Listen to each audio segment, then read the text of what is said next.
Dado que saben quiénes somos, los creadores de contenido, youtubers, contrarios a las políticas sanchistas, sirva este pequeño canal de YouTube como un medio de difusión para amplificar la carta que ha escrito un hombre que ha perdido a su madre en el accidente de trenes de Adamuz. Así que voy a empezar este vídeo a leer la carta de este hombre. Dice así: Señor presidente del gobierno, le escribo esta carta sabiendo que jamás la leerá, pues entiendo que usted está muy ocupado buscando una nueva mentira que decirnos con el sarcasmo al que nos tiene acostumbrado, pero aún así se la escribo porque el silencio ya no es una opción cuando el dolor se desprecia y la verdad se maquilla. Desde el 18 de enero de 2026 no solo vivimos con ausencia, vivimos con la certeza de que quienes debían protegernos nos fallaron y, lo que es peor, se niegan a reconocerlo. Usted repite que su gobierno ha actuado con empatía, eficacia, transparencia y unidad. Hay que ser muy cobarde, y no digo valiente, para hacer esas declaraciones, pues desde ese lado del duelo esas palabras no consuelan, indignan. Hablan de eficacia, pero la eficacia no descarrila, la eficacia no mata, la eficacia no deja familias enterrando a sus muertos, estando seguros de que era evitable. Si las revisiones hubieran sido eficaces, mi madre estaría viva, y cuando eso no es así, insistir en que todo funcionaba correctamente no es una defensa, es una humillación. Pero claro, las tragedias suceden, ¿verdad?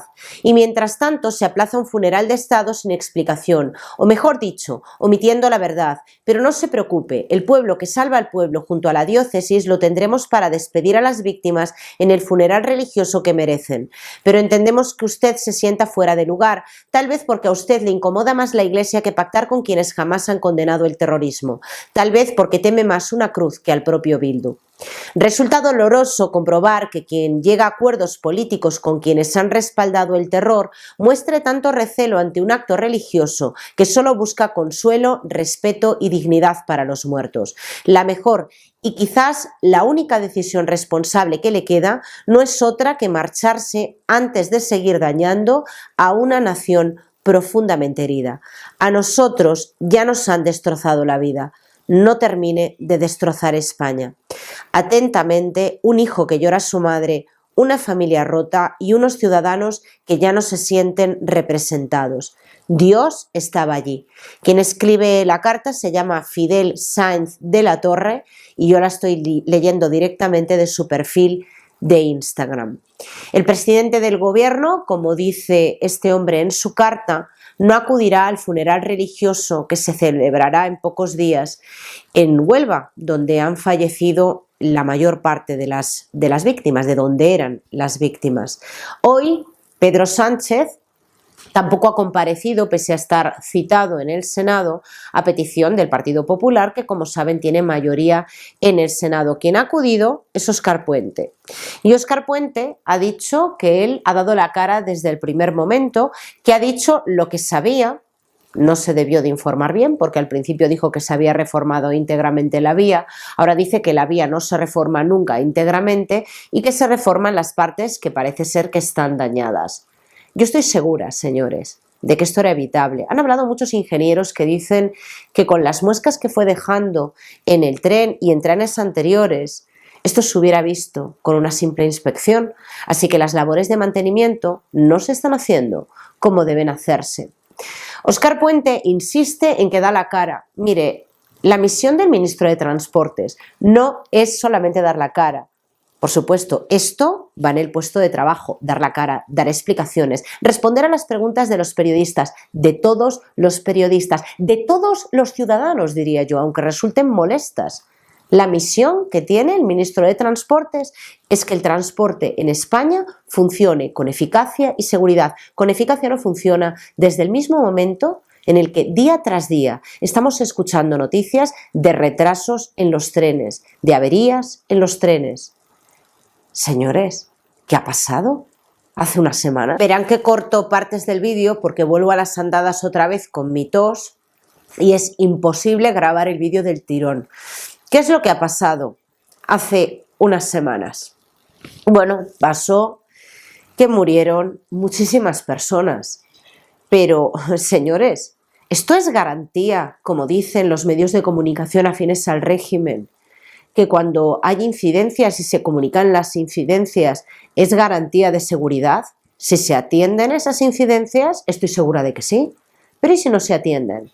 Si lo único que hay que hacer es fotos para ver si esa raja no evoluciona o si ese muro no se desploma, ¿eso es seguridad? ¿Eso es que los trenes de España funcionan perfectamente o es jugar a la ruleta rusa con la seguridad de los españoles? Yo me inclino más por esta segunda opción, señores.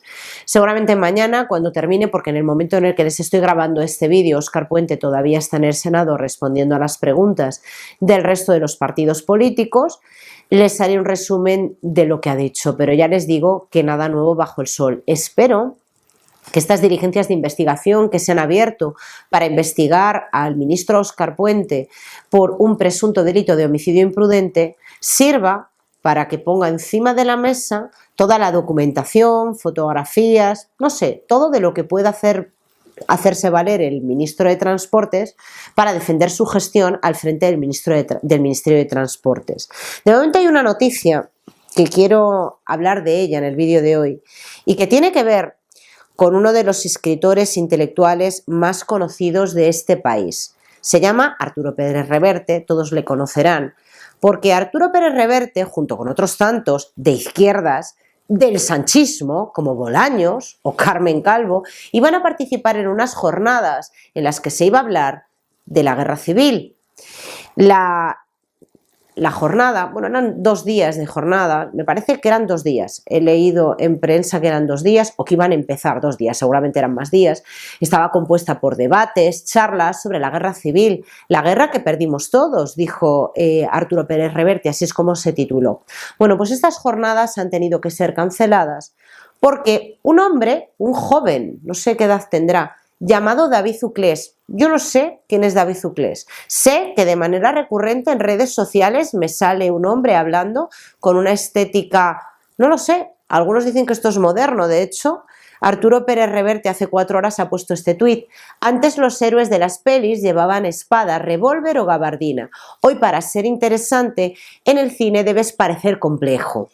Y para parecer complejo has de llevar barba de 3 días y mirada de trauma mal digerido. Bueno, yo diría que a mí la estética de David Uclés me recuerda muchísimo y con diferencia a la de Macario, el muñeco de José Luis Moreno, ese muñeco que llevaba una boina, un bigotillo y chaleco. A mí me recuerda muchísimo a Macario este hombre. No sé quién es, no me importa. También lo digo así de claro, no me importa, solo sé que este señor, este joven, iba a participar en las jornadas y de repente hizo un comunicado en redes sociales, salía y decía, muy lastimero, que él tenía un conflicto intelectual con 2 personas que iban a acudir a esa charla, refiriéndose a José María Aznar y a Espinosa de los Monteros. Y que ese conflicto intelectual no le llega al pobre Macario, que ese conflicto intelectual le impedía acudir a esas jornadas, ¿no? Claro, ¿qué ha pasado? Que el mundo está lleno de cobardes, señores. Y personas que habían dicho que iban a asistir, como Carmen Calvo, por ejemplo, y otros que habían participado en jornadas anteriores, decidieron bajarse del barco. Cobardes. Cobardes. Ustedes son unos cobardes, como las ratas, como las alimañas, que son las primeras en huir cada vez que hay un desastre.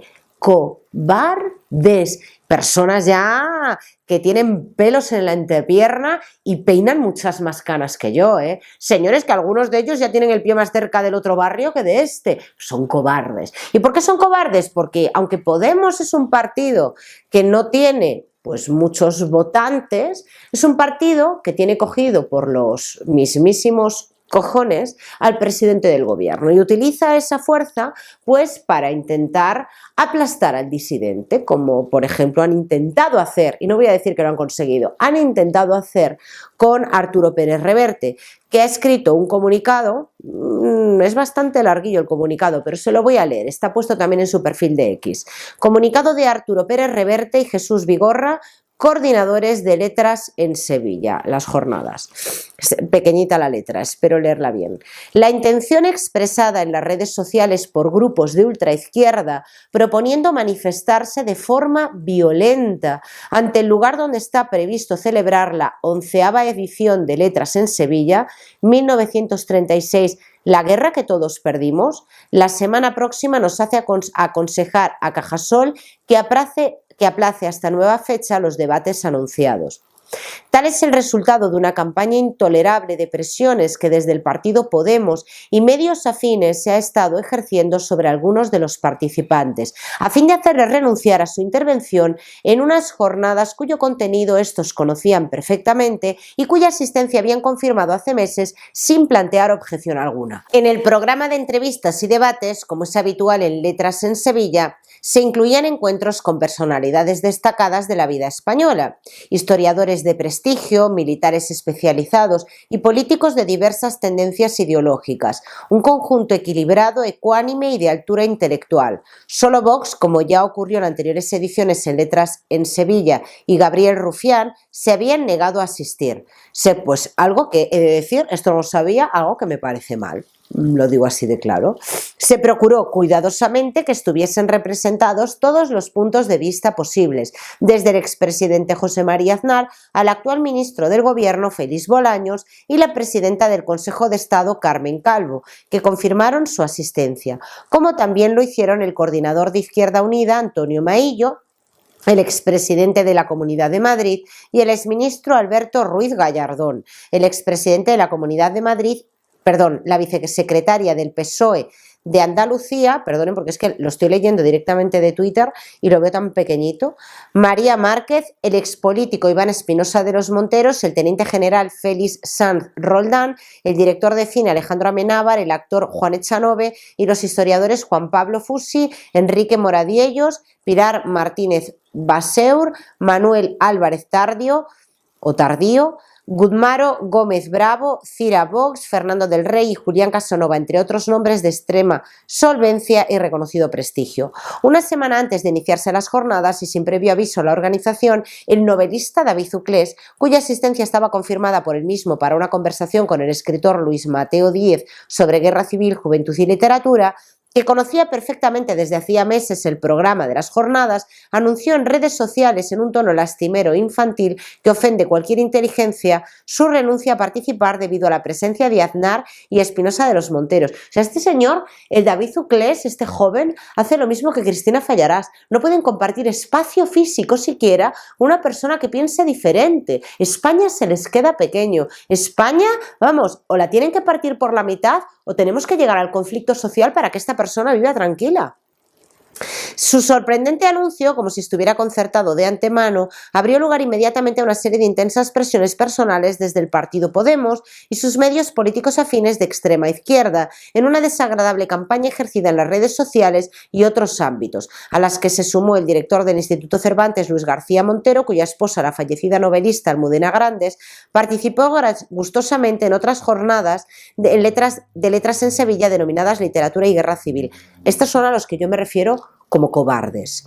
A estas coacciones públicas y privadas, con llamadas telefónicas a muchos de los intervinientes para que no asistieran a Sevilla, se fueron sometiendo vergonzosamente a lo largo de la semana, declinando la asistencia prometida los políticos Antonio Maillo, cobarde, María Márquez del PSOE, cobarde, y Carmen Calvo, PSOE, cobarde. Lo de cobarde lo digo yo. En honor del resto de los asistentes previstos hay que señalar que, a excepción del escritor Paco Cerdá, todos ellos destacablemente el ministro Félix Bolaños y todos los historiadores, con excepción de Cira Vox, mantuvieron con gallardía su compromiso y confirmaron su asistencia. Pues me sorprende que Bolaños continúe yendo. Sin embargo, debido a que continuó la presión sobre los asistentes, las llamadas telefónicas privadas, las amenazas y la campaña en redes sociales, incluyendo incitación expresa a presentarse en la sede sevillana de la Fundación Cajasol para perturbar las jornadas, los coordinadores decidieron no exponer a Cajasol a las previsibles incidentes, con la tristeza que nos causa que de manera tan irracional se hagan imposibles debates necesarios, donde participen de forma civilizada todas las voces, opiniones e ideologías posibles, como ocurrió en los años conciliadores de la transición democrática. Hemos aconsejado aplazar Letras en Sevilla en principio hasta el próximo otoño. En honor al presidente de la Fundación Cajasol, podemos añadir que en todo momento dejó en nuestras manos la decisión. Es oportuno recordar que en 1982, tiempos mucho más tensos y difíciles que los actuales, el periodista José Luis Balbín convocó a un programa sobre las elecciones no voy a leer a todos estos nombres. Algunos pocos años después, Victoria Prego organizó un debate sobre el compromiso político de los intelectuales españoles, invitando a un montón de nombres más. Y cierra el comunicado diciendo: la cobardía actual de cierta izquierda moderada y el retroceso en términos democráticos y liberales de la izquierda radical española, su progresiva decadencia, su sectarismo, mediocridad intelectual y la necesidad de mantener las heridas abiertas y la confrontación como único recurso político son de una gravedad extrema. Demuestran que todo diálogo razonable es casi imposible y que el sectarismo sigue necesitando bandos, cordones sanitarios y enemigos imaginarios. Para el próximo lunes 2 a las 5 está prevista en la sede de la Fundación Cajasol de Sevilla una conferencia de prensa en la que los organizadores y coordinadores darán todos los detalles oportunos sobre este particular. Mi opinión. Me parece muy mal, no sé los motivos por los que Vox ha declinado desde el comienzo de estas jornadas participar. Porque a mí me parece bien. No todo es política, señores, aunque lo parezca.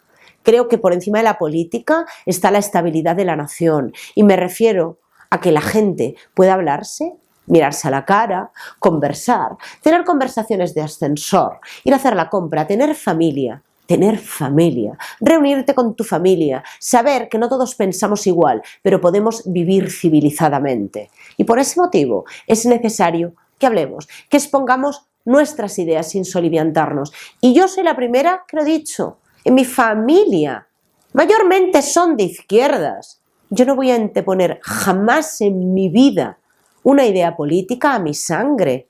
Jamás.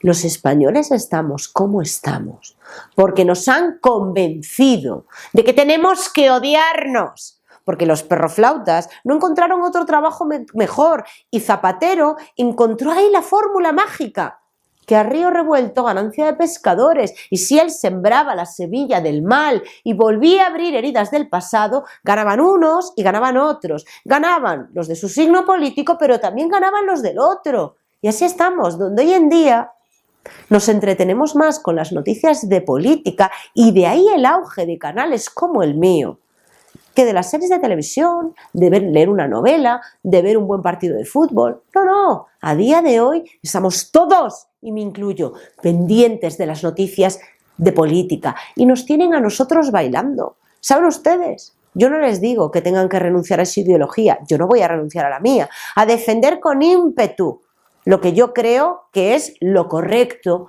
o cómo creo yo que se podría vivir mejor en sociedad. Pero si eso ya no se escucha y solo vemos que el de adelante vota a un partido diferente al mío y deja de ser una persona para pasar a ser tu enemigo, vamos mal como país. Oigan, en esas jornadas iba Bolaños. O sea, Bolaños, Carmen Calvo, Gallardón. Pero no, como iba Espinosa de los Monteros, que no está en Vox siquiera, como iba Espinosa de los Monteros y Zapatero no estaba, qué raro, y estaba José María Aznar, pues ya tiene que salir el niñato a decir: ay, no, es que si va ese yo no voy, tengo un conflicto intelectual. Pues claro que tienes un conflicto intelectual, tú eres tonto. O sea, tú eres un niño pequeño, tú eres tonto, desde aquí te lo digo, Macario, eres tonto, escribirás muy bien, no tengo el placer ni lo voy a tener de leer ninguna de tus obras, eres tonto, porque solo actúan así quienes reciben un sobre o quienes no tienen nada, o sea, en su cabeza no tienen nada más que se ríen. No, es que si piensas de manera diferente a mí, no puedo escuchar ni un debate, ni puedo participar, que no iba a participar en la misma mesa de Aznar ni de Espinosa de los Monteros, pero no pueden estar en el mismo sitio. Así estamos ahora mismo en España. No sé si mejor que hace un año, yo creo que vamos a peor. Esto es lo que yo creo que cada vez vamos a peor. En fin, que lo voy a dejar aquí. Luego en el canal secundario desarrollaré alguna noticia más Les agradezco enormemente y les quiero dar, pero en especial un abrazo y muchísimas gracias, porque ayer hice una colaboración y leí los comentarios y yo me emocionaba por la noche, porque ustedes también son partícipes de mis alegrías, así que haya podido tener un vídeo patrocinado para mí es una alegría, ya van 2 en este canal y a lo mejor, quién sabe, a lo mejor algún tercero, pero tener el apoyo de mi audiencia es un gustazo, o sea, yo puedo presumir de verdad de que la gente que me sigue no piensa igual que yo, no necesariamente piensa igual que yo, pero es gente que le da una vuelta a las cosas, que hoy piensa de manera diferente a mí, mañana piensa de manera igual que yo y que puede debatir en comentarios sin llegar al insulto. O sea, yo creo que tengo la mejor comunidad de España, que somos la mejor comunidad de España, y lo dejo. Y que además, en lugar de reprocharme que haga una colaboración, pues están igual de contentos que yo. Así que gracias de verdad. Y ahora sí, me despido y si Dios quiere, nos vemos mañana.